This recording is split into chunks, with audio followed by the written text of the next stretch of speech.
Welcome to CoIndicator. As Asia markets opened Friday, Bitcoin was clinging to its most recent foothold above $30,000 and was trading roughly flat over the past 24 hours. BTC has risen more than 12% since Tuesday, when U.S. markets reopened after a long holiday weekend. Spot Bitcoin ETF filings with the U.S. Securities and Exchange Commission, or SEC, by three financial services giants, including BlackRock, the world's largest asset manager, have buoyed investors who had been reeling earlier this month when the SEC filed lawsuits against exchange powerhouses Binance and Coinbase. Those suits continue to cloud crypto's future in the U.S., and the agency has yet to approve any of the more than half-dozen ETF applications presented in recent years, or indicate that it is ready to change its mind. This is truly welcome news for the market, but perhaps not quite the beginning of the end of the bear market, Tim Frost, CEO of Yield App.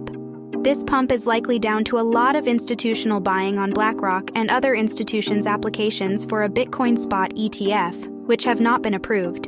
And if these get rejected by the US SEC, like all the others, this may well lead to another tumble. Ether, the second largest crypto in market value, was recently changing hands at $1,880, down about 1.8% from Wednesday, same time. ETH had been holding steady above $1,900, and other major cryptos were mixed with a few, including ADA and Litecoin, up more than 2%. But others, off about the same. The tech-heavy Nasdaq Composite and S&P 500 closed up 0.8% and 0.2%, respectively, shrugging off a reiteration of hawkish remarks by Federal Reserve Chair Jerome Powell. The U.S. Central Bank said last week that it likely would resume interest rate hikes later this year after ending a more than year-long diet of increases.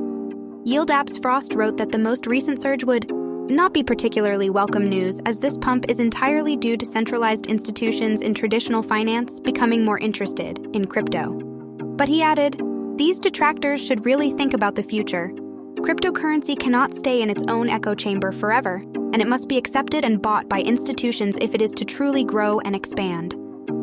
What is BlackRock's motivation? The institutions are taking a fresh look at crypto and they're flooding in.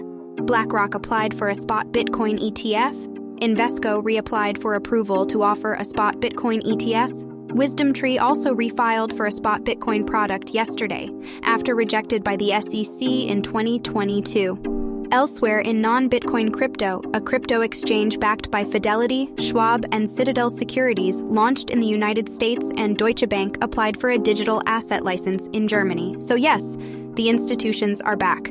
But why did $10 trillion asset manager BlackRock and $1.5 trillion asset manager Invesco decide it was time for the spot Bitcoin ETF again? Many have offered convoluted and tinfoil hat theories, some which I quite like. Theories like BlackRock is scrambling to backstop Coinbase for some reason, or the big firms are acting on behalf of three-letter agencies to keep self-custodied Bitcoin away from everyday people, or that Wall Street can't let the crypto crowd get too far ahead of them. There are more theories out there, but here's a much simpler one. Financial institutions like making money, and offering a spot Bitcoin ETF is a way to make money. Hi, it's Anna from CoIndicator. Make sure to subscribe for more economy and cryptocurrency, okay?